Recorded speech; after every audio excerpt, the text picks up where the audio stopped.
Bueno, volviendo a lo que planteábamos. Yo les decía que hasta el encuentro pasado nosotros hablábamos de la tríada docente, alumno, contenido dentro de un contexto. Y fíjense que ahora estos autores agregan otro factor más que es sumamente importante, el problema. Entonces ya no hablamos de una tríada, hablamos de 4 elementos. Docente, alumno, mediados por un contenido, que es el que se pretende enseñar, ¿no? Pero ese contenido ya no tiene un valor en sí mismo. Y esto es sumamente importante.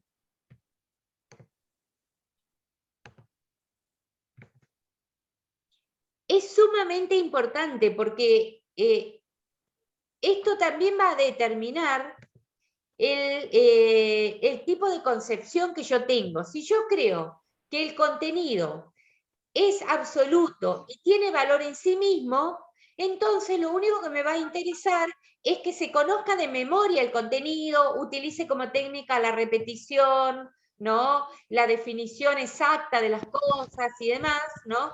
Porque lo más importante es el contenido en sí mismo.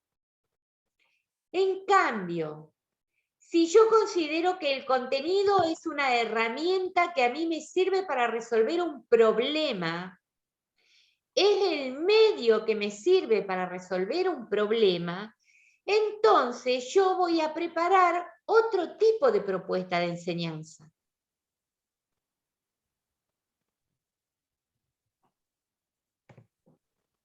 ¿Se entiende lo que quiero plantearles? Sí, profe. ¿Y me podrían dar un ejemplo? Perdón, profe, yo no entendí. A ver.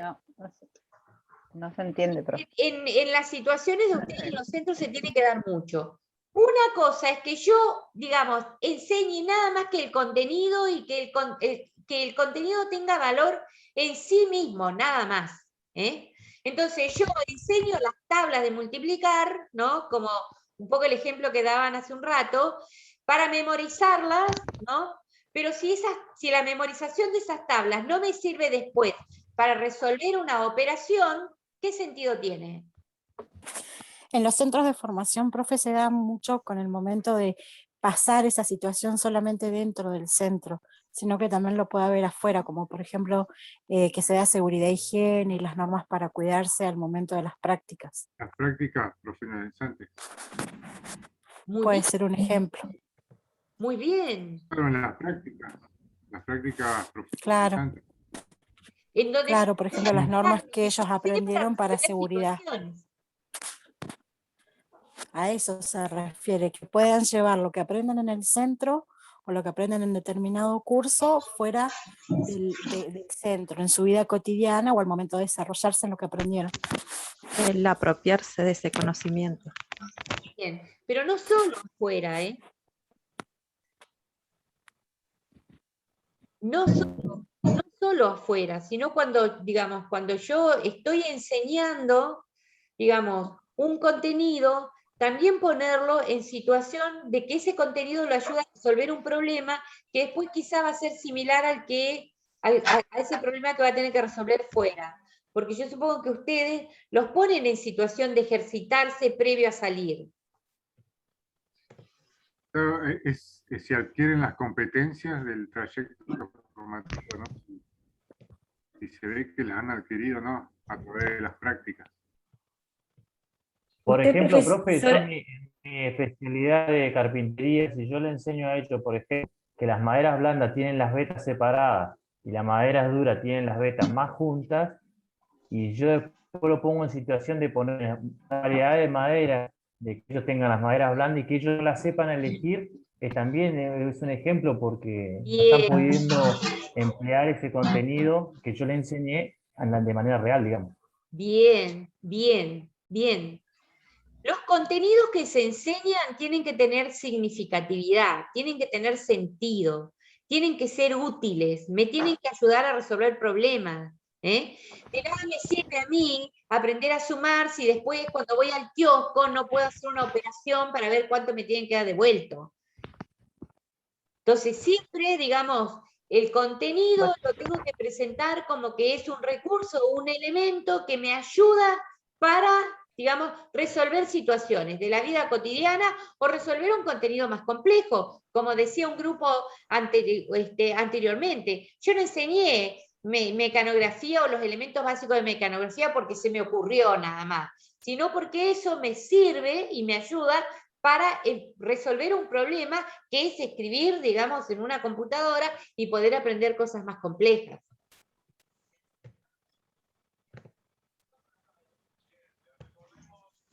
Fíjense.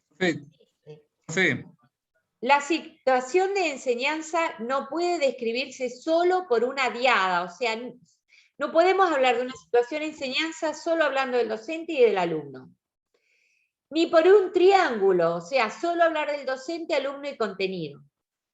Supone la interacción entre el aprendiz, el docente, los contenidos culturales. El contenido cultural engloba todo, el contenido formal, informal, y el problema en un contexto determinado.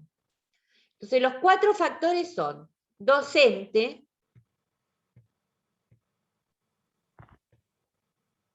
hago 20 cosas al mismo tiempo, grupo, por eso les pido disculpas. Los 4 factores son docente, alumno, problema y contenido.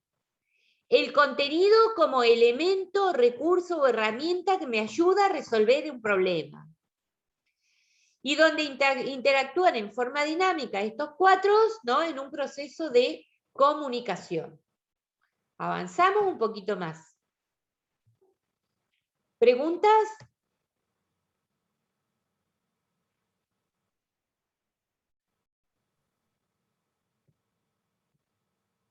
Por ahora no.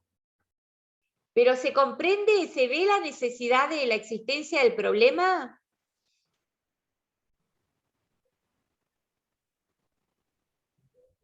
Sí. Sí, profe. Cuando Sí, uno profe. hace un problema, Sí, es profe.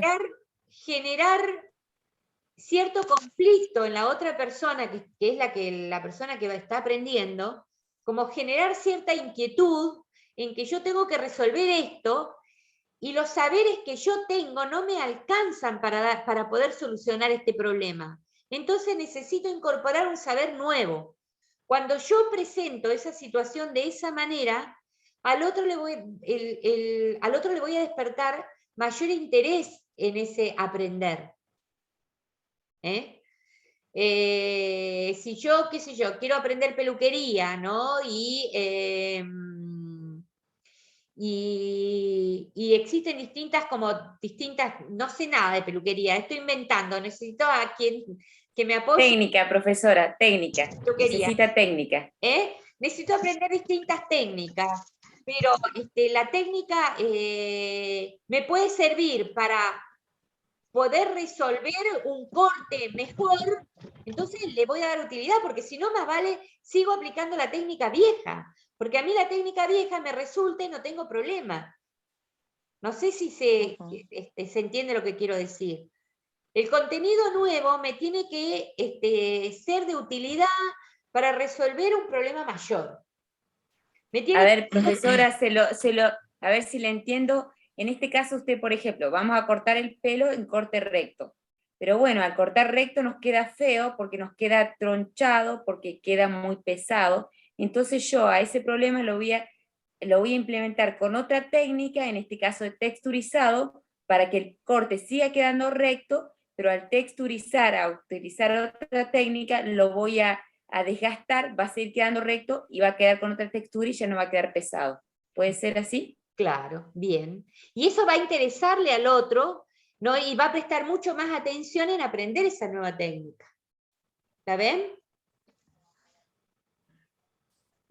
Puede ser también que se le enseñe una técnica, como dice la profe que habló recién, tradicional o fácil o la más común, y a su vez también hay que enseñarle o transmitirle la parte difícil que se le puede llegar a hacer en un trabajo a terminar, o un corte de cabello, como dice que capaz que hizo un corte y le quedó, no queda bien, tiene que improvisar como quien, por decir algo, y llevar a otra técnica para que quede mejor. O sea, enseñar lo básico, lo bueno, lo correcto, y la parte difícil le puede llegar a ocasionar en el transcurso de su trayectoria, de su cotidianidad, porque, por ejemplo, que hay un trabajo que le puede salir fácil y otro trabajo que lo tiene que inventar, hacer un invento para poder hacerlo mejor. Claro, sí. Por eso, cuando yo voy a enseñar un contenido, piensen siempre que el contenido no puede tener valor en sí mismo. O sea, que el contenido, bueno, el contenido es este y es este, y decir, no, siempre tengo que pensar, ¿para qué me sirve este contenido? ¿Para qué me va a ser útil este contenido? Porque si no, no tiene sentido. Me quedo con lo que ya sé. Si yo puedo resolver las cosas con lo que ya sé y no me simplifica, no puedo resolver mayores problemas, entonces me quedo con lo que ya sé. Claro, claro, sí, sí, no se tiene que quedar, incluso el profe no se tiene que quedar con lo que sabe, tiene que saber lo difícil también. Claro. Ampliar el contenido, volcar en el contenido la parte difícil, la parte que viene más allá del día mañana, del año que viene. Tiene que estar preparado o prepararse. Yo creo que para esto sirve lo que estamos haciendo. Claro. Entonces, recuerden siempre esta relación. Contenido como medio para. Es un medio para. Esto me parece re importante como para sumarlo. Bueno, ¿hasta ahí estamos? Profe, Sí. Sí. entonces por lo que yo entendí, lo que plantea ahí es hacer una transposición de un contenido teórico a la resolución de una situación problemática. Sí, bueno, del concepto de transposición vamos a hablar ya después en otro momento porque es como un poco como más complejo, pero es utilización. Es buscar aquellos contenidos que me son útiles para resolver un problema. ¿Está? Son contenidos que son útiles, pero cuando yo hablo de una situación problemática, no necesariamente tiene que ser un problema, pero si yo, por ejemplo, necesito este contenido que es más simple, como decían ustedes, del teclado, digamos, de dactilografía, necesito primero este contenido, porque este contenido me es útil para aprender una cosa más compleja. No tiene un valor solo por hacerlo. Ay, esto se lo enseño porque quiero, no. Sino porque me sirve para comprender algo más complejo o para resolver una situación, para resolver un problema, para poder profundizar un contenido. Profe, puede, no sé, puede ser, no sé, nosotros damos RT. Le planteamos si se accidentan en el trabajo y cuáles son los pasos a seguir que tienen que hacer si se accidentan en el trabajo. Una cosa así sería. Sí. Sí, porque ahí hay un contenido útil.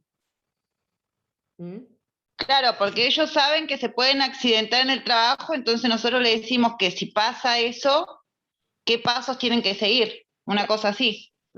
Claro. Está genial. Bueno, con este Power que terminamos de ver, sería como para cerrar algunos conceptos. Esto que les estoy diciendo está en el texto de Gibbs y Palamidesi, están los gráficos, están estas conclusiones y demás, eso está todo en el texto, pero bueno, acá está como sintetizado y reordenado como para que quede más claro. Entonces, fíjense, en el eje 1 partimos de didáctica, nos metimos en el objeto de estudio de la didáctica, que es la enseñanza, y cerramos estableciendo la relación entre estos procesos de enseñar y aprender. ¿Estamos? Sí. Bueno. Ajá. Y ahí estaría como cerrado el eje, con todas estas cuestiones. Yo ahora, tenemos poco tiempo, a ver qué hora es. Espérenme un segundo. Yo tengo una actividad de cierre, que es una actividad, se las voy a mostrar para que vean que no es una cuestión complicada. Dice así: trabajando en los pequeños grupos, reflexionar guiados con las siguientes preguntas. ¿Qué aprendí en este módulo? Que sería el eje. ¿Qué dudas tengo? ¿Qué sugiero para mejorar la propuesta? Es como una instancia de evaluación, cortito, pero me gustaría que lo pudieran charlar, se fueran a sus grupos. Yo no voy a visitar los grupos, nos encontramos a las 4 menos 20, nos encontramos en el Zoom de nuevo, y esto es un poco mirarnos en estos 5 encuentros que tuvimos. ¿Qué aprendí? ¿Qué dudas tengo? Como para después yo retomarlas. ¿Y qué me sugieren a mí? Como para mejorar la propuesta de los encuentros y demás, como para poder tenerlo en cuenta. Una cuestión que también quiero que piensen, que no está escrito acá en el grupo, es cómo vamos a seguir con los grupos. ¿Qué me sugieren? Porque hasta ahora son 6 grupos, en su momento habíamos propuesto, bueno, cuando empecemos el eje 2, cambiarlos. No, seguimos con respecto a eso, así lo tomo, porque ya el sábado que viene tendríamos que comenzar con otras cuestiones.